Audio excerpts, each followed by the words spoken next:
Yes, pemirsa Kompas Otomotif, hari ini ketemu lagi sama gue Stanley dan kita seperti biasa akan sedikit review singkat. Proyek kita adalah ini, Volkswagen atau VW Tiguan Allspace. Ini sebenarnya nggak baru-baru amat ya, ini barang tahun lalu, cuman kita pengetesan atau review kali ini juga yang untuk kedua kali. Nah, kayak tadi gue bilang, ini untuk kedua kalinya kita nge-review atau ngetes si Tiguan ini. Nanti kalau lu penasaran untuk yang versi pertamanya yang lebih lengkap dan itu pengetesan jarak jauh, lu bisa ngeliat di sini nih. Nah, jadi kita sedikit bahas lagi mengenai eksterior, interior, lalu fitur apa yang disajikan oleh SUV 7-seater dari VW ini. Yang jelas, buat gue ini menarik banget sih. Oke guys. Nah, kita masuk dulu dari sektor eksteriornya. Kalau lu lihat desainnya menurut gue untuk kelas mobil Eropa memang elegan banget, dan untuk sekelasnya di Eropa memang buat orang yang pecinta mobil Eropa tuh terlihat biasa aja. Padahal sih ini menarik ya. Nah, perlu ketahui juga si Tiguan ini adalah generasi kedua ya. Jadi SUV Volkswagen pertama yang sudah menggunakan platform modular transformatic. Nah, proposisi Tiguan Allspace ini diklaim tampil lebih sporty berkat tadi dan desain barunya yang lebih elegan dan berkarisma.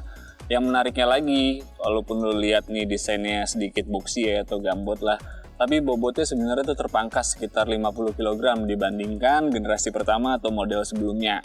Nah, tampilan depan yang tadi gue bilang, walaupun terlihat biasa, cuman memang sudah mewah, sudah pakai LED tentunya, fog lamp juga, dan sudah daytime running light. Untuk lampu depannya juga cukup canggih ya, jadi dia mengusung konsep dynamic cornering light, jadi saat lo belok, tuh lampu akan mengikuti juga arah setirnya.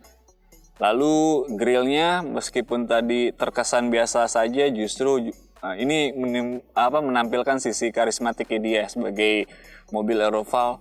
Nah, bagian siluet samping ini menarik banget, meskipun simple tapi ada garis tebal yang dari pintu baris pertama sampai ke belakang itu sudah bisa terlihat dinamisnya kayak gimana. Menariknya lagi, untuk kaki-kaki dia pakai pelek 18 inch dan ground clearance-nya juga cukup tinggi sebagai sebuah SUV tentunya. Nanti kita akan bahas lagi mengenai tampilan belakang, lalu kita masuk ke interior.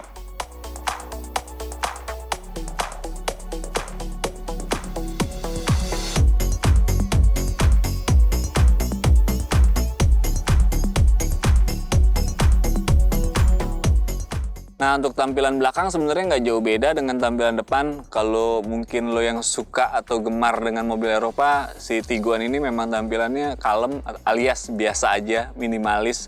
Cuman menariknya semua lampu-lampu tuh LED nggak hanya di depan tapi sudah di belakang. Plus bagasi dia juga sudah pakai elektrik, jadi lo nggak perlu repot ngebanting lagi saat nutup pintunya. So, kita bahas lagi di baris pertama, baris kedua, dan baris ketiga.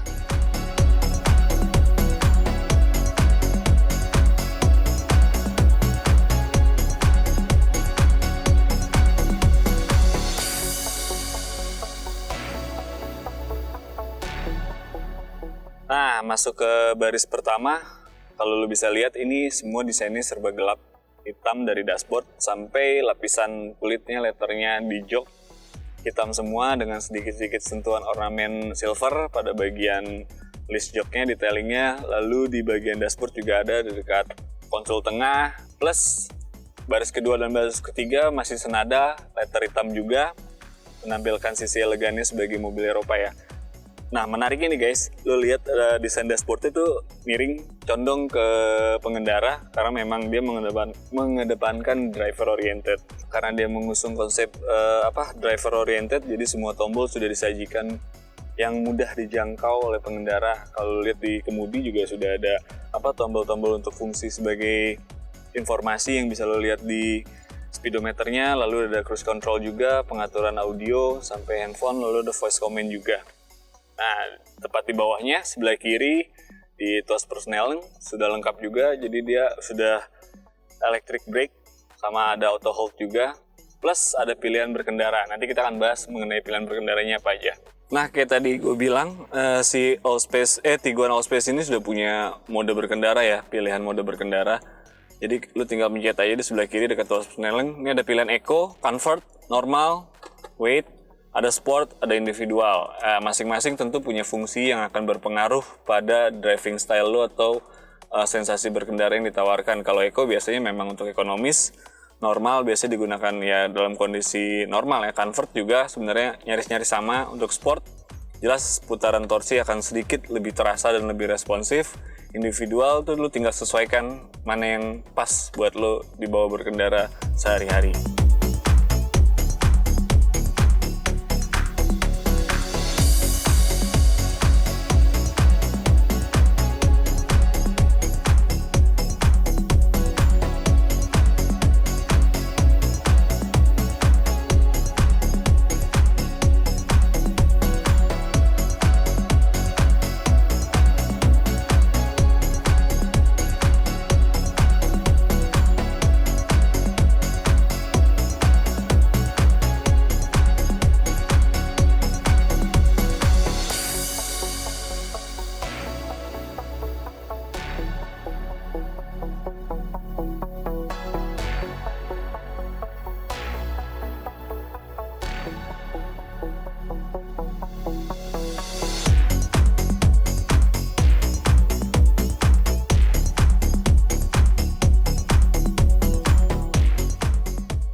Nah, masuk ke baris kedua, kayak tadi gue bilang, suasananya sama dengan baris pertama, nggak ada pengurangan reduksi fitur.